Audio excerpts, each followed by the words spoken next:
Cek. Halo sobat Mimi, gas lagi dah lah profilnya. Dan seperti biasa juga yang mau kasih gua kopi bisa banget lah baca di deskripsi ataupun takjil boleh banget lah di deskripsi. Oke, yuk langsung aja kita gaskan lagi dah lah profilnya. Dan seperti biasa juga yang lain tolong bantu komen aja dan tolong dibantu like. Oke, langsung aja kita gaskan lah profilnya. Mereview sedikit dari pasmunya. Saat ini Shaggy setelah dia mengalahkan pangeran dari Elang Hitam, kini pimpinan ataupun raja dari Elang Hitam tentunya dia tidak terima, dan dia kini bergerak secara langsung secara pribadi mencari siapa yang telah berani-beraninya melakukan itu kepada putranya, dan itu membuat kini dia pun langsung melesat ke tempat di mana terakhir kali putranya berada. Dan di tempat inilah ternyata dia tidak menemukan apapun, bahkan sisa dari anaknya saja tidak ada di tempat ini. Tapi di sini ketika dia mulai melihat ke arah sekitar, dia pun merasakan kalau ada aura yang sangat-sangat kuat, dan ternyata aura itu berasal dari Demonic Beast kuno. Ada 3 Demonic Beast kuno yang terasa auranya di tempat ini, yang membuat pimpinan atau raja dari Elang Hitam dia pun tahu kalau ini akan sangat berbahaya. Tidak kusangka Elang Giok mereka berkolusi dengan bencana itu, ucap dari sosok raja ini. Dan di sini dia pun juga tahu kalau Elang Giok telah berkolusi dengan para Demonic Beast, maka dari itulah dia pun tidak punya pilihan lain selain harus menghancurkan Elang Giok itu. Tapi di sini dia juga tahu kalau Demonic Beast kuno adalah sosok yang sangat kuat dan klannya tidak akan sebanding dengan para Demonic Beast kuno, hingga membuatnya harus pergi mencari bala bantuan. Aku harus mengumpulkan, menyatukan seluruh klan elang yang ada di wilayah ini, ucap dari Raja Elang Hitam itu. Sedangkan di sisi lainnya ada pemukiman dari klan Elang Giok di sini. Ternyata mereka pun ribut sendiri karena saat ini ternyata ratu dari Elang Giok sudah berbaring di atas peti, dan di tempat inilah melihat ratu mereka sudah tidak ada dan putri mereka juga telah menghilang, membuat warga ataupun anggota klan dari Elang Giok mereka pun menjadi bingung dengan apa yang harus mereka lakukan, karena saat ini mereka tidak lagi memiliki sosok pemimpin yang dapat membawa kemana arah dari Elang Giok ini. Hingga pada akhirnya muncul seorang gadis yang merupakan salah satu anggota dari klan Giok juga. Dia pun mengatakan ratu saat ini telah jatuh dan putri juga telah hilang, dan saat ini putri dia telah pergi menuju wilayah dari Elang Hitam, ucap dari sosok Elang Giok lainnya pula, di mana dia juga mengatakan kalau saat ini ratu telah jatuh dan putri telah membelot, hingga saat ini mereka tidak lagi memiliki pimpinan, maka dari itulah mereka harus mendapatkan pimpinan baru. Mendengar apa yang diucapkan oleh orang itu yang ternyata bernama Ciu, membuat orang-orang yang ada di tempat ini mereka pun jadi sedikit curiga dengan apa yang diucapkan oleh orang itu. Bagaimana mungkin, masa iya putri mereka berkolusi dengan Elang Hitam? Tapi di sini gadis Ciu dia tidak peduli dengan itu semua. Dia pun mengatakan kalau saat ini mereka tetap harus memilih raja baru, karena Elang Giok tidak bisa hidup tanpa pimpinan yang ada di tempat ini. Dan tentunya untuk menentukan siapa pimpinan atau raja ataupun ratu baru, tentunya harus memprioritaskan orang yang tingkat kultivasinya paling tinggi dan juga kuat di antara mereka semua. Karena saat ini ratu telah jatuh dan putri telah menjadi seorang pengkhianat, dan aku Ciu adalah satu-satunya yang tersisa di seluruh Elang Giok yang telah mencapai rank 5. Dan aku yakin kalian semua harusnya tahu bahwa raja yang kuat yang dapat melindungi kalian semua. Benar kan? Ucap dari gadis ini yang mendeklarasikan kalau dirinya akan menjadi ratu baru dari klan Giok ini. Tapi di sini warga anggota klan mereka pun agak sedikit ragu juga, walaupun mereka juga membenarkan kalau mereka harus mendapatkan pimpinan baru yang paling kuat di antara mereka semua. Dan melihat keributan itu tentunya membuat Ciu dia sungguh sangat senang, karena dia tahu mereka semua hanyalah para pengecut. Anggota klan mereka semua para pengecut, dan jika mereka ditekan sedikit saja maka mereka semua akan segera berlutut. Ucap dari gadis ini yang sangat-sangat senang karena sebentar lagi dia bisa menjadi sosok ratu. Mana dia juga mengatakan Putri dia adalah salah satu orang yang paling tidak berguna. Dia mempercayai apa yang aku katakan kalau mungkin saja di klan Elang Hitam terdapat ramuan untuk dapat memperpanjang hidup seseorang. Ucap dari gadis ini yang ternyata dialah dalang dibalik putri itu pergi menuju klan Elang Hitam yang berakhir harus terlibat sebuah perselisihan. Namun di sini Ciu dia juga tahu kalau Elang Giok ini mereka terlalu lama dilindungi oleh Ratu Lama. hingga membuat mereka semua lupa bagaimana caranya hidup sebagai seorang monster, hingga membuat mereka semua jadi sosok pengecut seperti ini. Tidak ada yang berani, dan itu adalah sesuatu yang memang diharapkan juga oleh dirinya agar dirinya dapat dengan mudah mengambil posisi ratu yang ada di tempat ini. Dia benar-benar terobsesi untuk menjadi seorang ratu. Tapi ternyata dari balik semua orang-orang yang cupu dan tidak berguna itu, ternyata ada satu sosok yang menolak Ciu menjadi ratu, di mana dia adalah sosok bocah ini. Tidak, sang putri tidak mungkin akan menjadi pengkhianat, ucap dari gadis ini yang menolak jika Ciu harus mengatakan kalau putri mereka yang sebelumnya adalah sosok pengkhianat. Dan dia juga mengatakan kalau Ciu telah menyebarkan rumor-rumor yang tidak benar tentang seorang putri. Mendengar itu membuat Ciu dia pun juga kesal, dan dia meminta kepada salah satu bawahannya untuk segera menghentikan omong kosong dari bocah kecil itu. Dimana Ciu dia juga berujar, Lang Giok telah menjadi lemah. Itu semua karena ratu sebelumnya terlalu melindungi kalian semua. Ingatlah, hari ini, mulai hari ini aku akan menjadi ratu dari Lang Giok baru, dan mereka yang menolak, mereka semua akan menerima akhir yang buruk, ucap dari gadis ini yang menekan seluruh anggota klan Giok untuk tunduk bersama dengan dirinya. Dan itu membuat mereka tidak punya pilihan lain selain harus tunduk. Walaupun mereka cuma bisa mendumel, tapi mereka tidak menunjukkan aksi apapun. Mereka semua mau tidak mau harus tunduk dengan gadis Ciu. Tapi tidak dengan bocah pirang ini. Dia tetap tidak akan mau mengakuinya kalau Ciu adalah ratu baru mereka. Tidak, kau tidak layak, ucap dari bocah ini. Melihat bocah itu berani menantang Ciu, tentunya membuat orang-orang yang ada di tempat ini mereka semua takut kalau bocah itu ternyata terlalu berlebihan. Dan mereka juga tahu kalau sepertinya bocah itu apakah dia benar-benar tidak ingin bertahan lagi, pikir dari orang-orang ini. Tapi di sini tuh Ciu dia berkesal, dan dia kembali mengutus bawahannya untuk segera menangkap bocah tengil itu. Dan di sini Ciu dia juga berujar, hei you, sepertinya kau masih tidak tahu diri akan situasinya. Biarkanlah ratu ini menyadarkanmu, ucap dari bocah ini yang kini menangkap bocah pirang itu. Ciu menangkap bocah pirang itu, dan dia memberikan sebuah serangan sedikit pelajaran kepada bocah itu. Dan sekarang katakan lagi, apakah aku tidak pantas menjadi ratu, ucap dari Ciu yang memberikan sebuah tekanan kepada bocah pirang itu. Dan melihat salah satu anggota klannya diperlakukan seperti ini, di sini anggota klan yang lainnya mereka semua hanya dapat diam dan juga berbisik-bisik saja, karena mereka sejatinya hanyalah anggota klan yang benar-benar pengecut dan juga penakut. Tidak ada yang berani. Tapi tidak dengan bocah pirang ini. Dia pun berani menantang Ciu kalau Ciu tidak layak untuk menjadi seorang ratu. Dan dia benar-benar tidak terima jika Ciu menjadi seorang ratu. Mendapatkan penolakan seperti ini tentunya membuat Ciu dia pun kesal dan tidak terima. Kau ternyata berani berkata seperti itu, maka kau akan berakhir, ucap dari Ciu.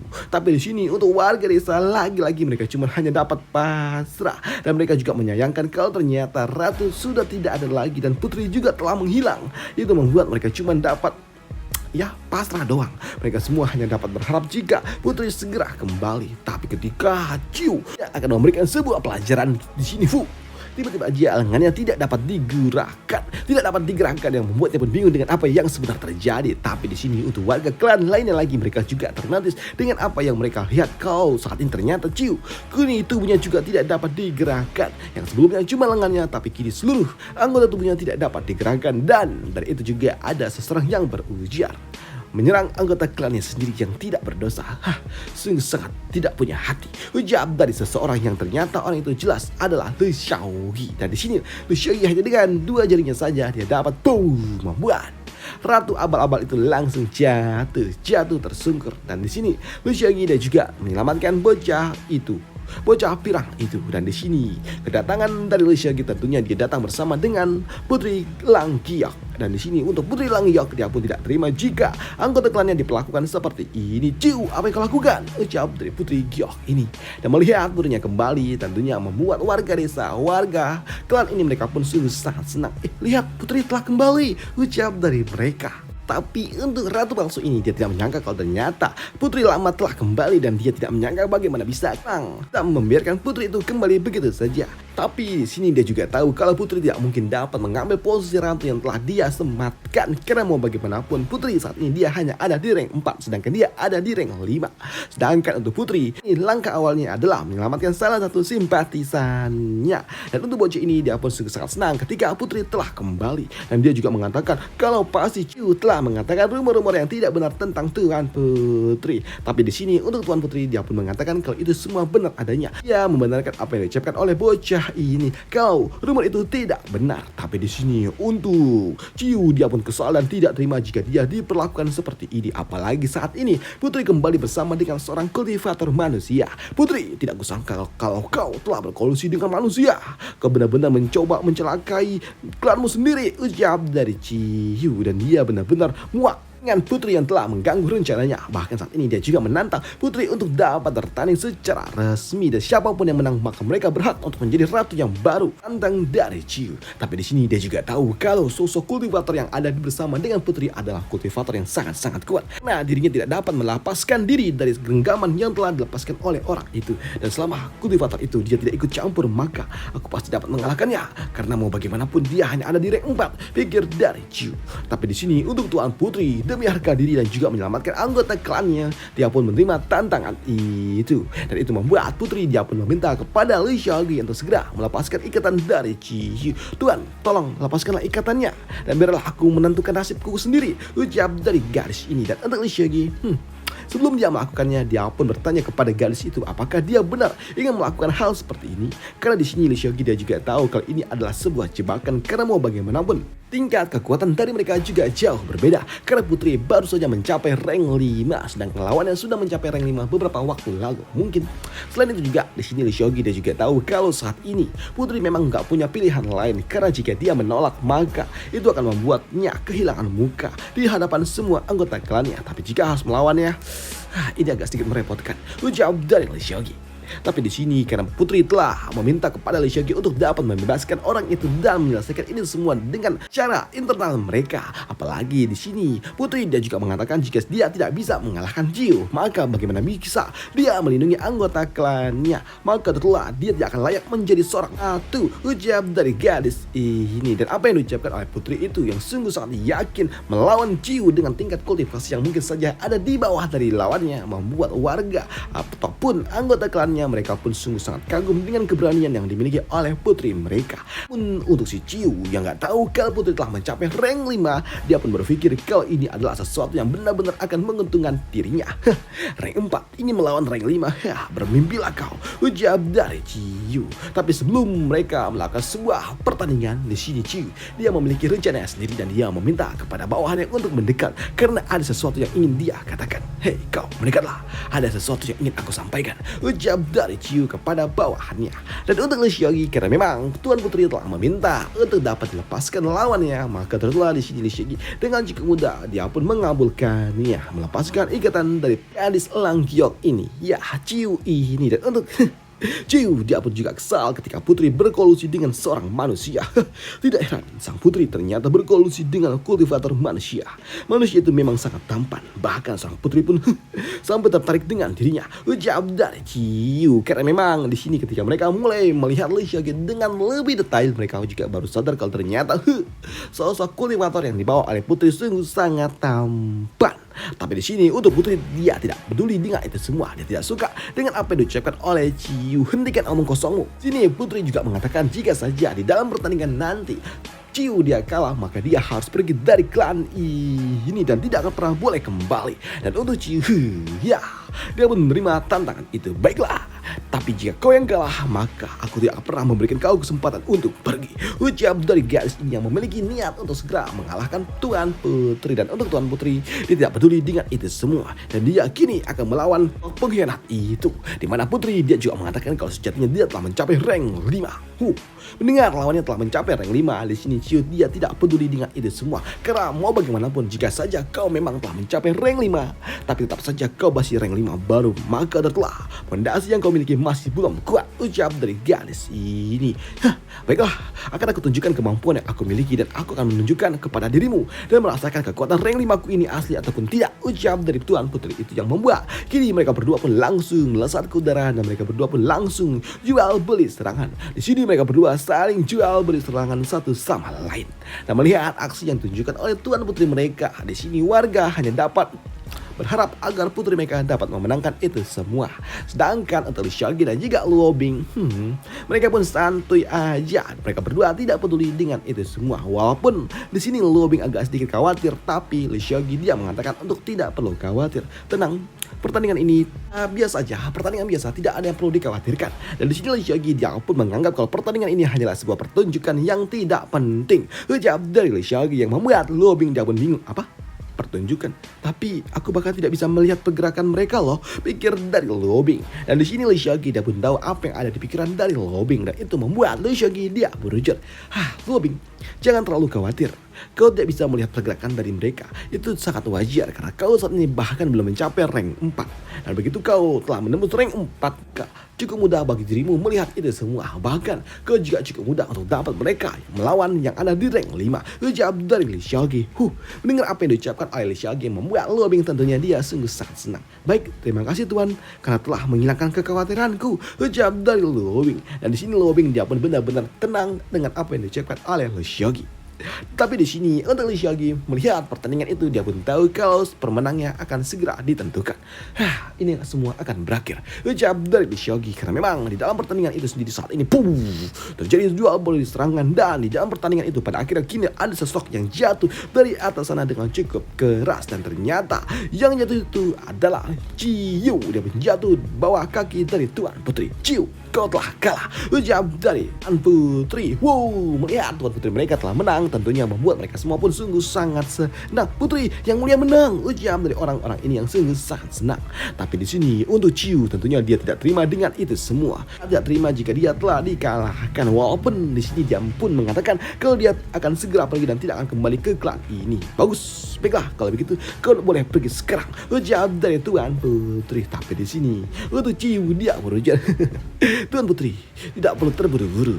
Aku tahu apa yang harus aku lakukan, ucap dari Chiyu yang kini tiba-tiba saja dia pun berteriak memanggil salah satu bawahannya yang membuat kini tiba-tiba saja ada seekor elang giok yang lainnya mengambil sebuah peti bersama dengan dirinya. Dan itu adalah sesuatu yang disadari oleh mereka karena itu adalah peti milik ratu. Melihat itu semua tentunya membuat gadis ini, Tuan Putri ini, dia tidak terima dengan trik licik yang sedang dilakukan oleh Chiyu. Dan untuk Chiyu, dia nggak peduli dengan itu semua karena jika saja Putri tidak mau menjadikan dirinya sebagai ratu baru, maka dia akan menjadikan peti itu sebagai umpan para demonic beast, ucap dari Chiyu yang membuat Tuan Putri dia benar-benar murka. Maka dari itulah di sini Chiyu dia pun meminta kepada Tuan Putri untuk segera mendeklarasikan diri kalau dia akan menjadi seorang ratu baru, ucap dari Chiyu. Dan di sini mendengar itu semua tentunya membuat Tuan Putri dia pun mencoba untuk dapat memujuk Chiyu untuk tidak melakukan hal gila seperti itu. Chiyu, kau telah diterima oleh ibuku, bagaimana bisa kau melakukan hal seperti ini, ucap dari Tuan Putri. Tapi untuk Chiyu dia nggak peduli dengan itu semua. Putri, kau harus setuju, kau harus menjadikanku sebagai ratu yang baru. Tapi jika kau tidak setuju, maka jangan pernah berpikir untuk melihat ini lagi, ucap dari Chiyu yang kini membawa peti milik ratu bersama dengan dirinya, yang membuat di sini Tuan Putri nggak tahu apa yang harus dia lakukan.